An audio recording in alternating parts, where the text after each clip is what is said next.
It's not a requirement yet here in Indiana, but there is a state lawmaker that wants to make defibrillators at athletic events mandatory. Now, this isn't the first time they've worked on this particular issue. In fact, they passed a measure last year, but failed to get that bill out of committee in the House. Tonight, our Emily Longnecker is looking at the proposal to see what's changed, and she also talks with parents who would love to see this bill become Indiana law.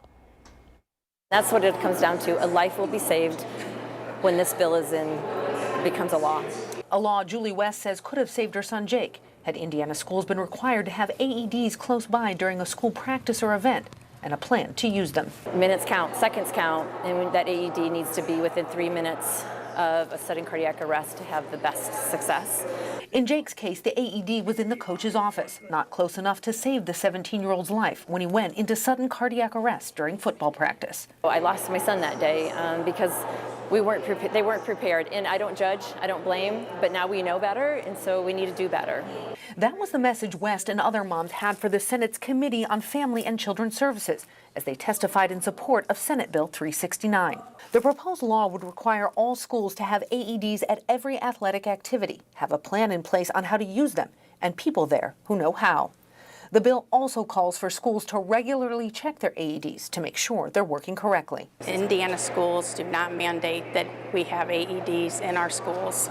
Teresa Mago's son Zach died in his sleep from a sudden cardiac arrest. An AED would not have saved him. She's still here advocating for AEDs to save other kids. We have to do a little more than just have them. We need to have our plan in place. Our AEDs were locked up. Some of them were not functioning. They had been recalled years earlier.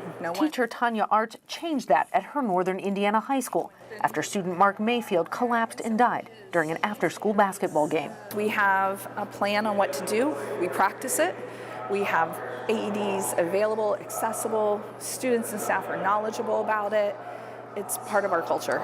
These Central Indiana school districts told 13 News they have AEDs in all their school buildings and that they're checked regularly, with staff trained to use them through required CPR training. These mothers say that's a start. Hopefully they see the importance because our children should not die at school. Our children should come home from school every day. This bill now goes to the full Senate. If it passes there, then the House. These moms say that they are ready to testify there if they get the chance. At the State House, Emily Longnecker, 13 News.